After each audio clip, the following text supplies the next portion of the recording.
በመደመር መንግስት እይታ የዘርፎች እመርታ በሚል ርዕስ ጠቅላይ ሚኒስትር ዶክተር አብይ አህመድ ለብልጽግና ፓርቲ ከፍተኛ አመራሮች ስልጠና ሰጥተዋል። በስልጠናው ከዳሰሷቸው ጉዳዮች መካከል የመደመር መንግስት በአራት መሰረታዊ ጉዳዮች በመፍጠር፣ በመፍጠን፣ በማብዛትና በማጥራት በሚሉ መሰረታዊ ጉዳዮች ዙሪያ እንደሚያጠነጥን ነው ያስገነዘቡት።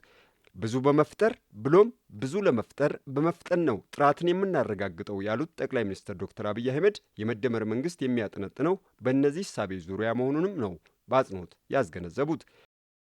የመደመር መንግስት ሲባል መያዝ ያለባቸው ፖይንቶች አንደኛው መፍጠር ነው፣ ክሪኤቲቪቲ ነው።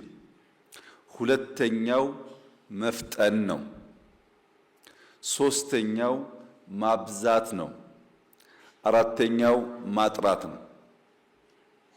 ምን ማለት ነው ይህ ጉዳይ ያላችሁ እንደሆነ ብዙ ያልፈጠረ ጥራት ማረጋገጥ አይችልም። ከብዙ ፈጠራ ውስጥ ነው ጥራት ያላቸው ጉዳዮች የሚወጡት። ብዙ ለመፍጠር ደግሞ ፍጥነት ያስፈልጋል። ያልፈጠነ ሰው ባለው ሲዝን ባለው ጊዜ በርከት ያሉ ጉዳዮች መፍጠር አይችልም።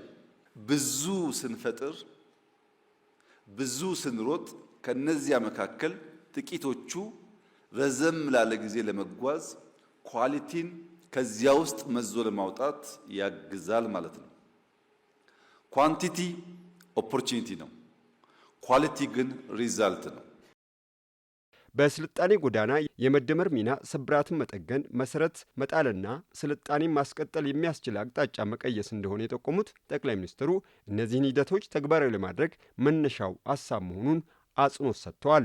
አያይዞም ብዙ ያልፈጠረ ጥራትን ማረጋገጥ እንደማይችል አስረድተዋል። በሌላ በኩል ብዙ ለመፍጠር ፍጥነት እንደሚያስፈልግም ነው ያስረዱት። የስልጣኔ አለባውያን ምንድናቸው? ኤሌመንትስ ኦፍ ሲቪላይዜሽንስ ምንድናቸው ሲባል አንዱ ከተማነት ነው፣ ከተሜነት ነው። ከተማና ከተሜነት የዳበረ የኑሮ ዘይቤን ማህበራዊ መስተጋብርን የሚፈጥር ነው። ሼክስፒር ኢፍ ናት ዘ ፒፕል ዋት ዘ ሲቲ ይላል። ሲቲ ኢንፍራስትራክቸር ብቻ ሳይሆን ሱፕራስትራክቸሩም ጭምር ነው። ያማረ መንገድ ያማረ ህንፃ ኖሮ ሱፕራው ካልተሰራ የተሟላ የሲቲን ውበት ማየት አንችልም። ከተማን የሚመራ ሰዎች ኢንፍራስትራክቸር እና ሱፕራስትራክቸሩን ኢኳሊ ስንመራ የሚያምር ከተማ፣ ለኑሮ የሚመች ከተማ፣ የኑሮ ዘዬው ስርዓት ያለበት ኦርደርሊ ከተማ መምራት መፍጠር እንችላለን። ሁለተኛው የዳበረ መንግስታዊ ስርዓት ነው። የዳበረ ማለት ሰፊ ቁጥር ያላቸው ህዝቦችን በስርዓት አደርጅቶ የጋራ ፍላጎታቸውን ዲፋይን አድርጎ ያ ፍላጎታቸውን ለመጠበቅ በጋራ የሚተሙ ሲሆን ግልጥ ያለ ሃይራርኪ ኦርደር ሲኖር አንዱ ወደዚህ አንዱ ወደዚህ የማይነዳ ከሆነ ማለት ነው። ሶስተኛው የዳበረ ባህል ነው። የዳበረ ባህል የአንድን ማህበረሰብ እሳቤ፣ እሴት፣ ማንነት፣ እምነት፣ ስሜት፣ ቋንቋ፣ ኪነ ጥበብ በርከት ያሉ ጉዳዮች በውስጡ ይይዛል። አራተኛውና የመጨረሻው የዳበረ ቴክኖሎጂያዊ አቅም ነው። ይህ አቅም በየዕለት የሚገጥመንን ችግር ለመፍታት የምንፈጥረው ጉዳይ ማለት ነው። ጠቅላይ ሚኒስትር ዶክተር አብይ አህመድ የኢትዮጵያ ኢነርጂ እምቅ ሀብትና የማምረት አቅም ባነሱበት ማብራሪያቸው በአፍሪካ ከሚገኙ 15 ትልልቅ የኃይል ማመንጫ ግድቦች መካከል በቁጥር 4ቱ በኢትዮጵያ ቢገኙም ኢትዮጵያ ካላት የማምረት አቅም ጋር ሲነጻጸር ብዙ መስራት እንደሚገባ ያሳያል ነው ያሉት። ኢነርጂ በብዛት ማምረት ለኢንዱስትሪ፣ ለግብርና፣ ለከተሜነትና ለቴክኖሎጂ ግብዓት መፍጠር መሆኑን አያይዘው ተናግረዋል። በሃይድሮ ብቻ ተወስዶ ሲታይ አፍሪካ ውስጥ በሰብሳራ አፍሪካ አክቹዋሊ በጠቅላላ አፍሪካ 15 ትላልቅ ግድቦች ስማቸው ይጠራል። 11ኛው ተከዜ ነው። 7ኛው ግቤ ነው። 2ኛው ኮይሻ ነው። 1ኛው ገርድ ነው። ከ15ቱ 4ቱ በአፍሪካ ያሉ ግድቦች ኢትዮጵያ ውስጥ ይገኛሉ። 1ኛ፣ 2ኛ፣ 7ኛ እና 11ኛ። ነገር ግን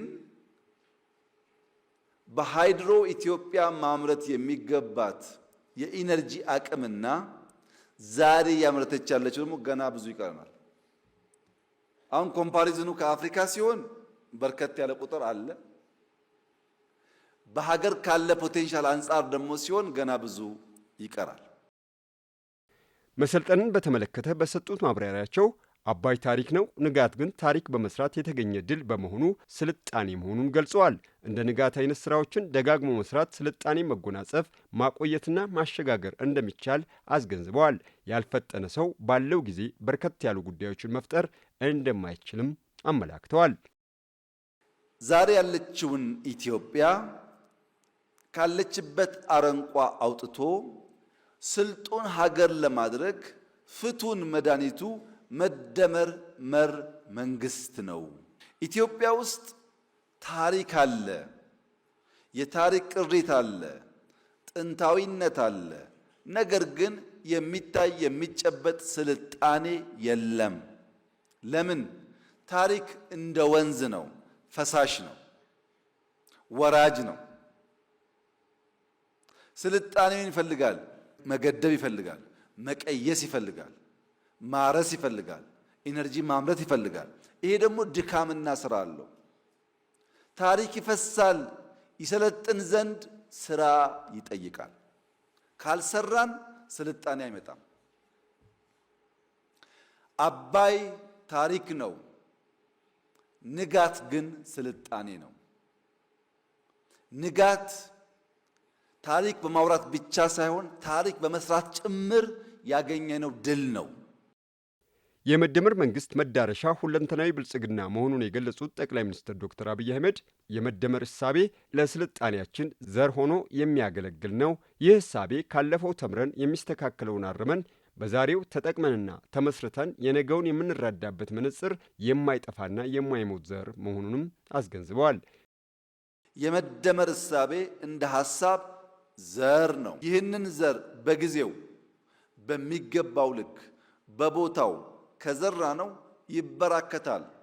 ብናዘገየውስ ዘር አይሞትም፣ ዘር አይጠፋም። ግን ማምረት የሚገባውን ምርት እንዳናመርት ያደርገናል። እመኑኝ፣ የመደመር ሐሳብ ኢትዮጵያ እስካለች አይሞትም።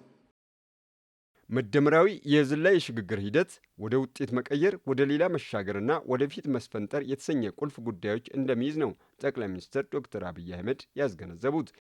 የመደመር መንገድ መሻገሪያ ነው። የመደመር ሐሳብ መነሾ ዘር ነው። መሻገሪያ ግን ድልድይ ውድ ነው።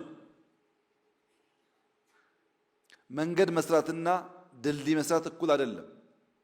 ድልድይ ውድ ነው። ለመሻገር ውዱን፣ ለመሻገር ከባዱን፣ ለመሻገር ውሃን፣ ሸለቆን ክሮስ ማድረግ ይጠይቃል። ዝም ብሎ መፍሰስ መንገድ ላይ ይቻላል። መሻገር ሲታሰብ ግን መሀል ላይ ጎርጅ አለ ማለት ነው። ያ ጎርጅ ድልድይ ዲማንድ ያደርጋል። ድልድይ ደግሞ ውድ ነው። የላቀ እውቀት ይፈልጋል፣ ትጋት ይፈልጋል። ስራውም እንደ መንገድ ቀላል አይደለም። ሸለቆን ለመሻገር የምናነሳቸው ጥያቄዎቹን የምንረዳበት መንገድ፣ የምንፈታበት መንገድ በጣም ወሳኝ ነው። በመደመር መንግስት እይታ የዘርፎች እመርታ በሚል ርዕስ ጠቅላይ ሚኒስትር ዶክተር አብይ አህመድ ለብልጽግና ፓርቲ ከፍተኛ አመራሮች ስልጠና በመጀመሪያ ክፍል ማጠቃለያቸው የሀገር እድገት ከልካይ የሆኑ አካላዊ፣ ተቋማዊ ወይም ስርዓታዊ እንዲሁም ባህላዊ አጥሮችን መስበር ካልተቻለ እድገት ማምጣት አይቻልም ብለዋል። በአዲስ አበባ ከተማ እነዚህ አጥሮች መሰበራቸው በአብነት አንስተው በዚህም እውቀትና ገንዘብ ያለው እንዲሁም ኢንቨስት ለማድረግ የሚፈልግ ሰው መጠቀም የሚችልበትን አውድ መፍጠሩን ተናግረዋል። ክልሎች መሰል አጥሮችን በመስበር እውቀትና ገንዘብ ያላቸው ሰዎችን መሳብ ካልቻሉ በአዲስ አበባ የተገኘው እድገት ማሳካት እንደሚቸግራቸው አጽንኦት ሰጥተው ተናግረዋል።